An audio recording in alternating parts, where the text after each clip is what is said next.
Hello students, welcome in your science class. I am Kapsemis here, making your science easy. We have started our lesson, The Living World. In this chapter, I have told you the characteristics of living things, the 8 main characteristics. And out of that 8 main characteristics, we have studied 4 characteristics in last video. Today we will see the next 4 characteristics of the living thing.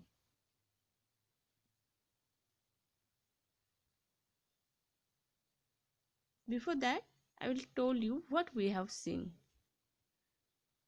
We have seen about the characteristic of growth. Living things grow.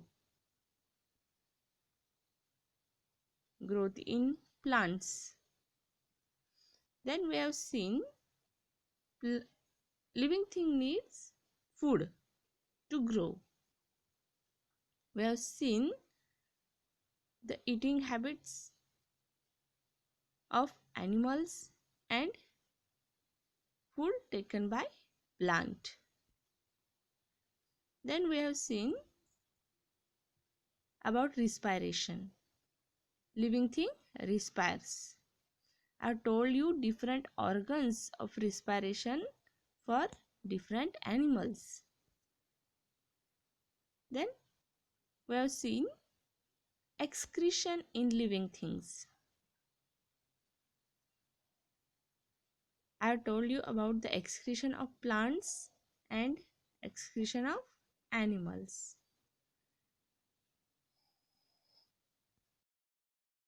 Now, the next characteristic is living thing moves and responds to stimuli.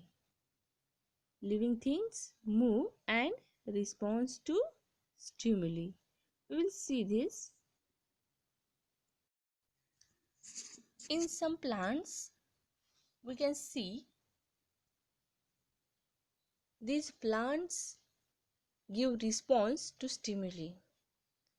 This is mimosa plant, and if you have seen this plant get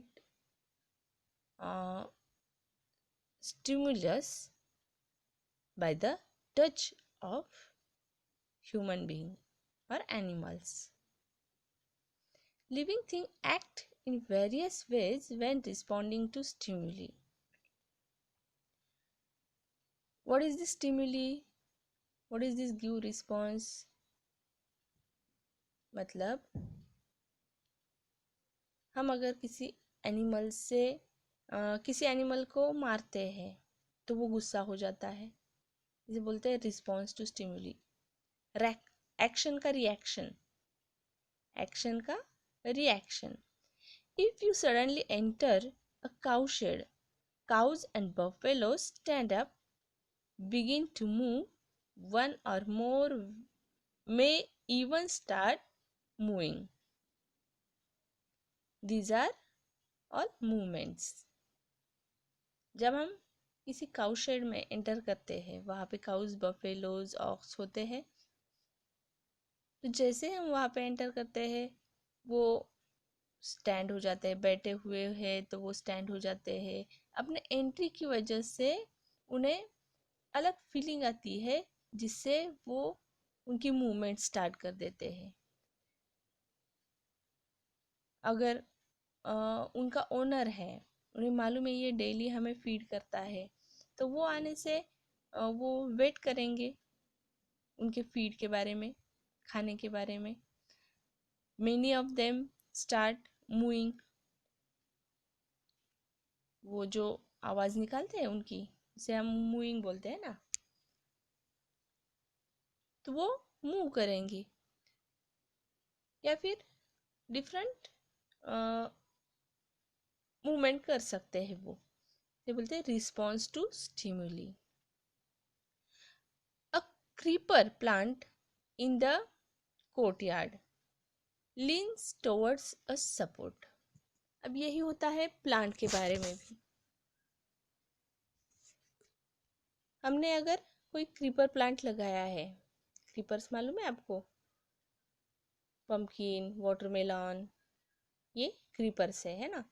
तो ये जो creepers है, तो ये court yard में grow होते हैं, आगे आगे चलते हैं। फिर हमने क्लाइंबर्स भी देखे हैं।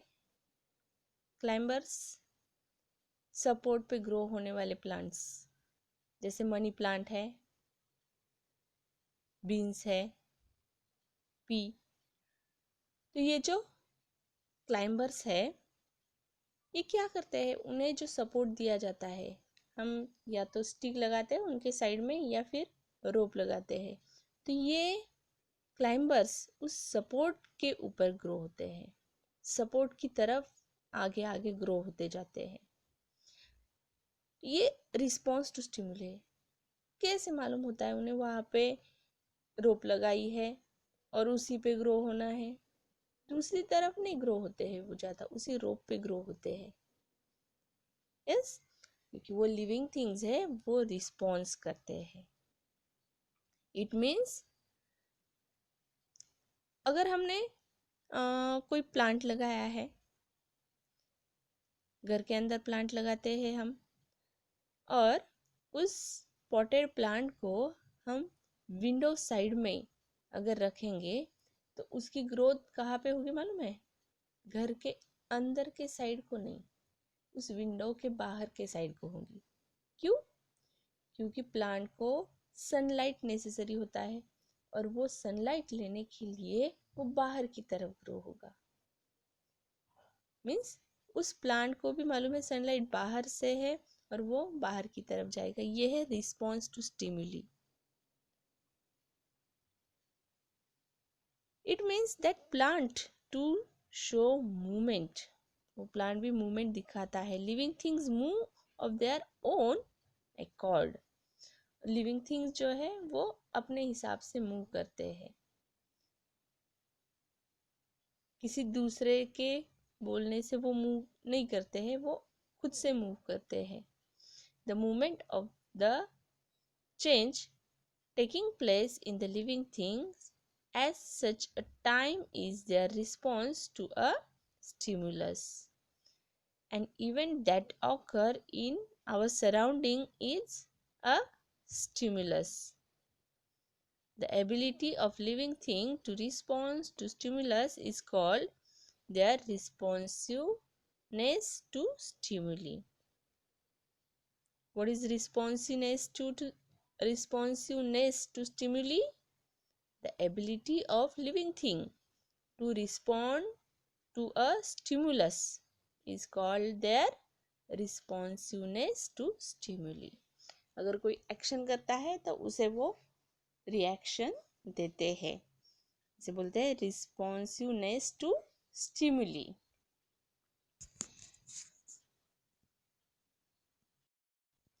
देन नेक्स्ट कैरेक्टरिस्टिक है reproduction.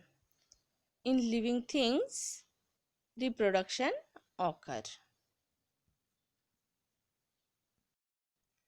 Living things produce other living things like themselves. Some animals give birth to their young ones. Some lay eggs. जो लिविंग थिंग्स होते हैं वो उनके जैसे अदर लिविंग थिंग प्रोड्यूस करते हैं, इसी को बोला जाता है रिप्रोडक्शन, अपने जैसा दूसरा बनाना। कुछ एनिमल्स जो है वो उनके बेबी को बर्थ देते हैं, और कुछ बर्ड्स के जैसे कुछ एनिमल्स है वो डायरेक्ट बेबी को बर्थ नहीं देते, वो एग ले करते हैं और उस एग में से उनके बेबीज निकलते हैं, इसे बोला जाता है reproduction. New plant are produced from the seeds. Plant living है तो प्लांट भी ये रिप्रोडक्शन करेगा। तो प्लांट कैसे रिप्रोड्यूस करता है? प्लांट के फ्रूट में सीड्स होते हैं, वो सीड्स जब हम बो करते हैं तो उस सीड से वैसा ही प्लांट ग्रो होता है। या फिर प्लांट के डिफरेंट पार्ट्स से उसके जैसा प्लांट ग्रो होता है। जैसे हम कुछ प्लांट में देखते हैं, रोज प्लांट की ब्रांच लेके आते हैं, हम उसका स्टेम लेके आते हैं और उस स्टेम से वैसा ही दूसरा रोज प्लांट ग्रो होता है ना। या फिर किसी प्लांट में लीव्स से भी रिप्रोडक्शन होता है। फॉर एग्जाम्पल, अगर आपको मालूम है क्या बोला जाता है उसे, पान फुटी का लीफ, वो लीफ अगर उस प्लांट से निकाल के दूसरी जगह पे लगाया जाए तो वो प्लांट ग्रो होता है। तो उसके डिफरेंट ऑर्गन से भी ये प्लांट के रिप्रोडक्शन होता है, उसके जैसा प्लांट हम ग्रो कर सकते हैं। The process by which a living thing generate a new living thing like itself is called as reproduction, और उसे ही बोला जाता है procreation. What is reproduction? The process by which a living thing generate a new living thing like itself is called as reproduction. Reproduction को ही क्या बोला जाता है? प्रोक्रिएशन। ये डेफिनेशन आपके बुक में भी दी गई है। यहाँ पे आप देख सकते हैं, बर्ड्स एग देते हैं,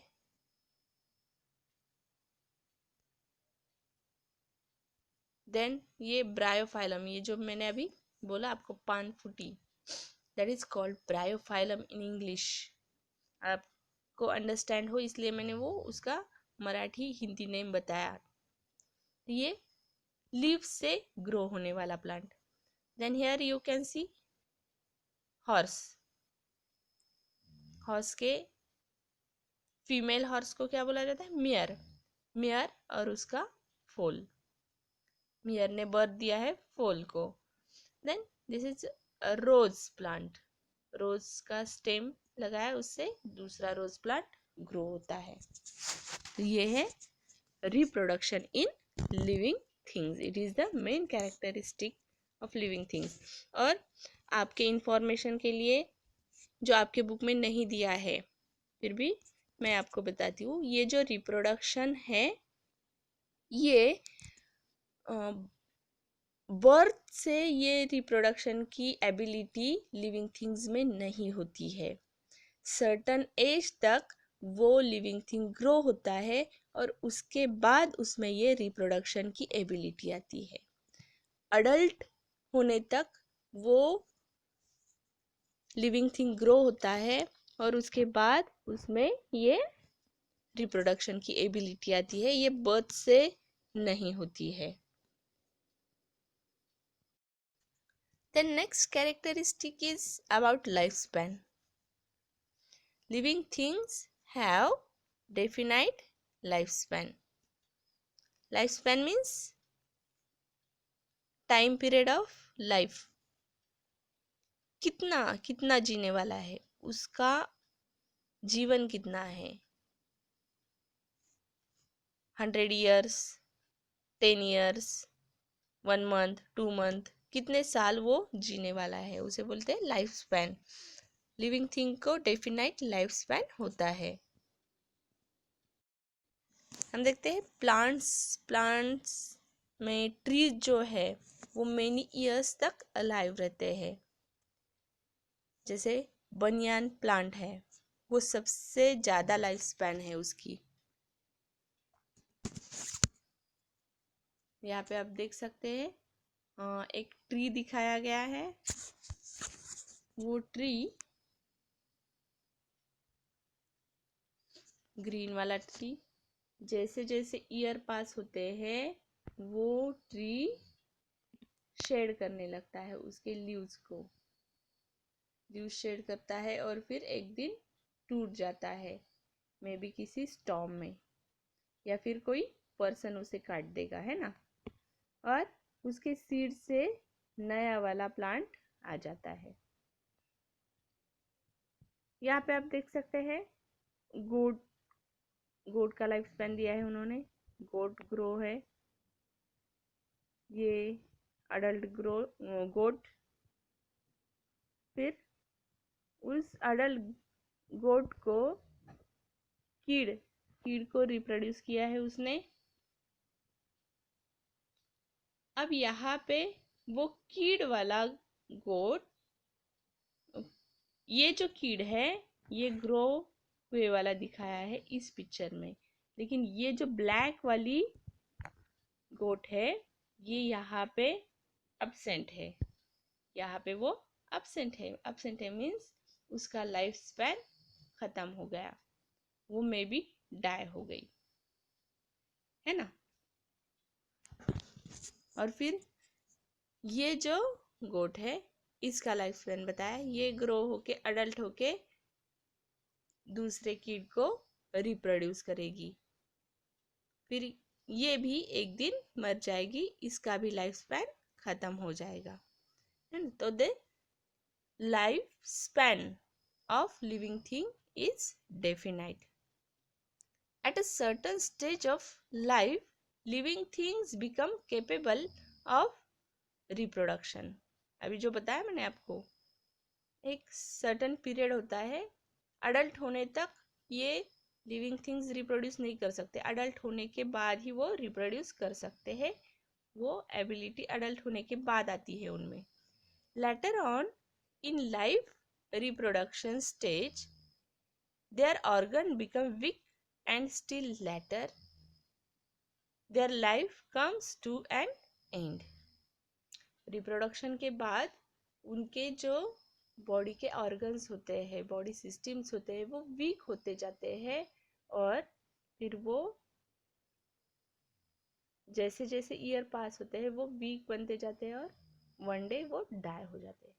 हम अपने घरों में भी देखते हैं, आपके पेरेंट्स यंग होते हैं, है ना, और आपके ग्रैंड पेरेंट्स आप उन्हें ओल्ड बोलते हैं। क्यों? क्योंकि उनके जो बॉडी ऑर्गन्स है, बॉडी सिस्टम्स है, वो वीक हुए वाले हैं। यस, आपके पेरेंट्स ने आपको बर्थ दिया, आपके ग्रैंड पेरेंट्स ने आपके पेरेंट्स को बर्थ दिया, जैसे जैसे उनके बेबीज ग्रो होते गए, अडल्ट होते गए, उनके आपके ग्रैंड पेरेंट्स के ऑर्गन्स जो है वो वीक होते गए, वो ओल्ड होते चले गए। और आपके घर में आप देखते हैं जो बूढ़े लोग होते हैं वो और बूढ़े बूढ़े होते जाते हैं और एक दिन वो भगवान के पास चले जाते हैं, है ना। This is certain life span. The lifespan of different animals and plants are different. For example, the lifespan of the dog is about 12 to 18 years. अब ये जो लाइफ स्पैन है, कौन कितने दिन तक जिंदा रहेगा, ये जो लाइफ स्पैन है ये डिफरेंट एनिमल्स में डिफरेंट होता है। जैसे ह्यूमन बीइंग में हम बोलते हैं 100 साल तक जिएगा, है ना, 100 years। वैसे डॉग में ये लाइफ स्पैन है 12 to 18 years।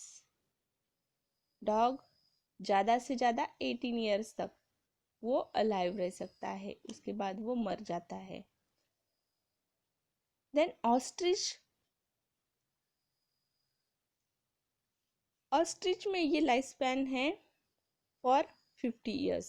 50 years तक ऑस्ट्रिच अलाइव रहते हैं। You may have wondered what exactly the living things are, how they come into being and so on। ये लिविंग थिंग कैसे आए और उनका लाइफ स्पैन, उनकी लाइफ कैसे चलती गई, ये इसके बारे में जो स्टडी है वो अर्ली ह्यूमन में आप देख सकेंगे। ओरिजिन कहाँ पे है हम अभी तक गेस नहीं कर सके हैं, कहाँ से आई ये लिविंग थिंग्स, फिर भी बहुत कुछ साइंटिस्ट ने फाइंड आउट किया है। और सबसे ज़्यादा लाइफ स्पैन है टॉर्टोइज का। The life span of a giant turtle found on Galapagos island in the south America. South America में जो आइलैंड है वहाँ पे ये जाइंट टर्टल फाइंड आउट किए जाते हैं। इनका लाइफ स्पैन है 170 ईयर्स, जो सबसे ज़्यादा है।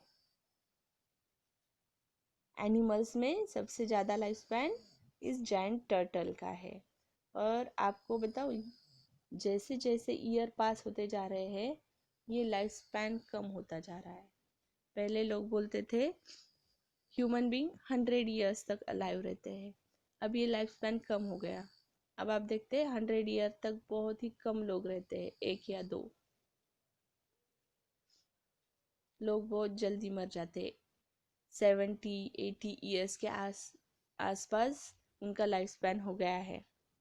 और ये जो टॉर्टोइज बोल रही हूँ मैं, ये टॉर्टोइज का भी लाइफ पीरियड था 300 ईयर्स। अब ये 300 ईयर्स से 170 ईयर्स तक ये लाइफ स्पैन आ गया है। बोले तो ये लाइफ स्पैन कम होता जा रहा है। क्यों होगा ये हो रहा है एनवायरनमेंट के लॉस की वजह से। एनवायरनमेंट खराब हो रहा है, उसमें पोल्यूशन हो रहा है।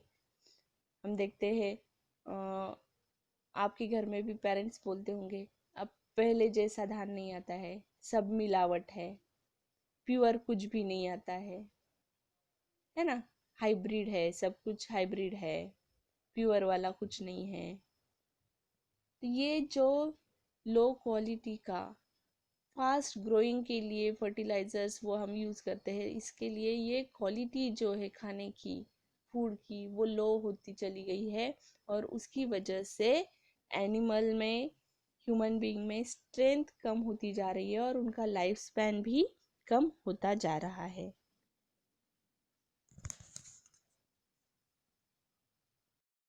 देन लास्ट वाली जो कैरेक्टरिस्टिक है वो है living thing have cellular structure.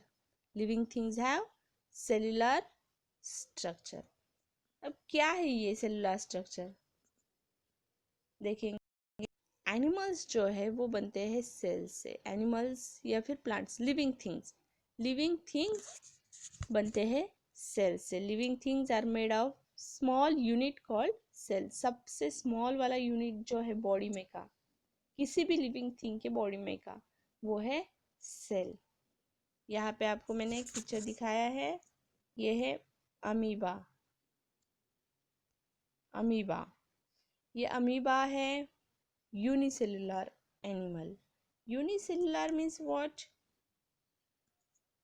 One cell है इसमें। ये देख सकते हैं आप, ये है अमीबा की सेल।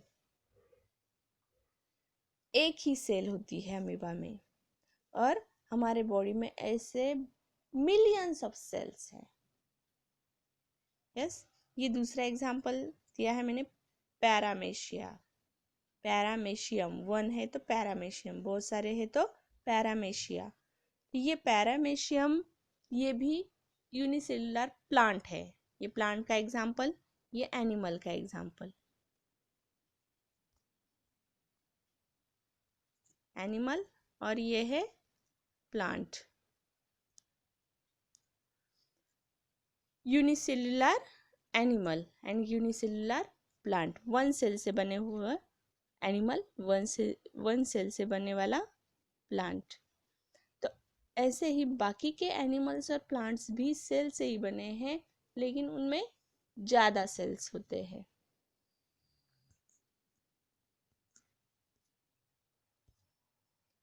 यहाँ पे देख सकते हैं आप, ये cockroach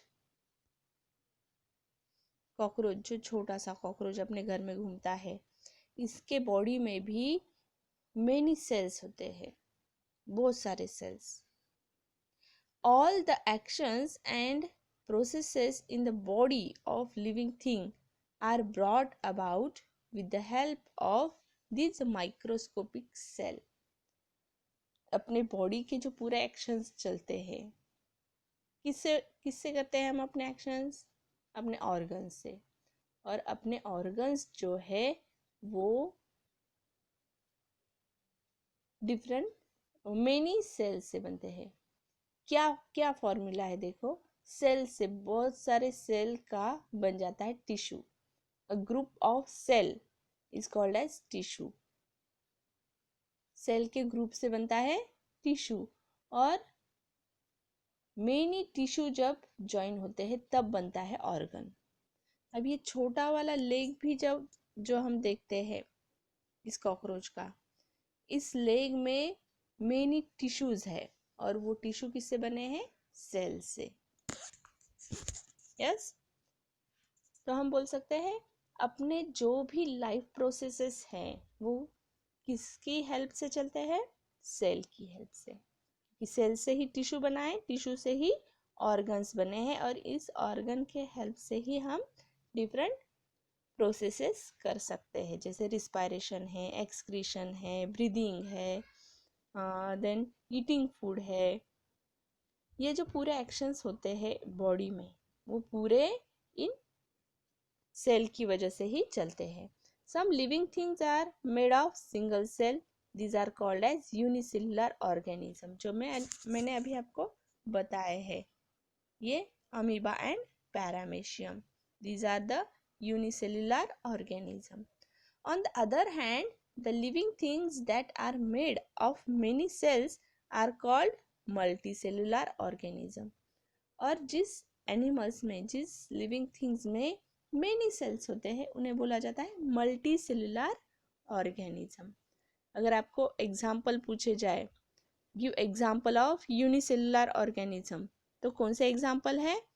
amoeba and paramecium are the unicellular organism. और मल्टीसेलुलर ऑर्गेनिज्म का एग्जाम्पल पूछा जाए तो बहुत सारे एग्जाम्पल्स हैं।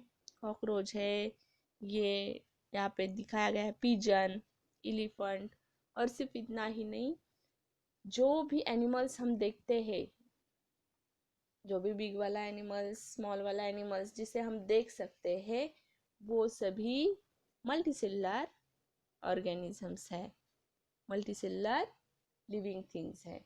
जैसे अपने वॉल पे लिजार्ड होती है वो मल्टीसेलुलर है, अपने घर में रैट होता है वो मल्टीसेलुलर है, इवन द मस्कीटो, इतना छोटा सा मस्कीटो दिखता है हमें, वो मल्टीसेलुलर है। जो भी एनिमल हमें दिखता है अपने ओपन आई से वो मल्टीसेलुलर है। और ये जो अमीबा एंड पैरामेशियम है, इसे, ये यूनिसेलुलर है, इसे हम अपने ओपन आई से नहीं देख सकते हैं, इन्हें देखा जाता है माइक्रोस्कोप के नीचे। जो यूनिसेलुलर है उसे हम ओपन आई से नहीं देख सकते, और जिसे हम देख सकते हैं मतलब उसमें मेनी सेल्स है, मेनी टिश्यूज बने हैं, इसीलिए हम उसे देख सकते हैं। तो वो क्या हुए? Multicellular organisms. The amoeba and some other organisms are unicellular, while man, cow, mouse, cockroach, elephants, banyan tree, onion plant, many, these are all multicellular organisms. All the characteristics of living things are seen in every cell or of a living thing. जो living things के characteristics है, जो 8 characteristics मैंने ये बताए हैं आपको, ये सभी वन सेल में भी ये सभी कैरेक्टरिस्टिक प्रेजेंट होते हैं। जिस एनिमल में वन सेल प्रेजेंट है, इन एनिमल्स में भी ये 8 के 8 कैरेक्टरिस्टिक्स पाए जाते हैं, इसीलिए उन्हें लिविंग थिंग बोला जाता है। Cellular structure is the main characteristic of living things even though number of cells may vary. कौन से ऑर्गेनिज्म में कितने सेल्स है ये चेंजेबल है। जैसे अमीबा में 1 सेल है, और कुछ एनिमल्स, प्लांट्स है जिनमें 2 सेल्स है। इसके एग्जाम्पल आपको दिए नहीं गए हैं यहाँ पे, लेकिन आगे के स्टैंडर्ड में वो भी आप सीखने वाले हैं। तो 2 सेल वाले भी ऑर्गेनिजम्स है, और मेनी सेल्स वाले भी जो हमने अभी देखे हैं, मैंने अभी आपको बताए हैं। यहाँ पे हमने पूरे कैरेक्टरिस्टिक्स कंप्लीट किए हैं लिविंग थिंग्स के। कितने कैरेक्टरिस्टिक्स हैं? 8 characteristics. First, living things grow. Second, living things need food for their growth. Third, living thing respire means breathe. Four, living thing excretion takes place. In living things, excretion takes place. Fifth, living things move and respond to stimuli. Sixth, in living things, reproduction occur. Seventh, living things have definite lifespan. And last one, 8, जो है basic, living things have cellular structure. Here we have completed the characteristics of living things.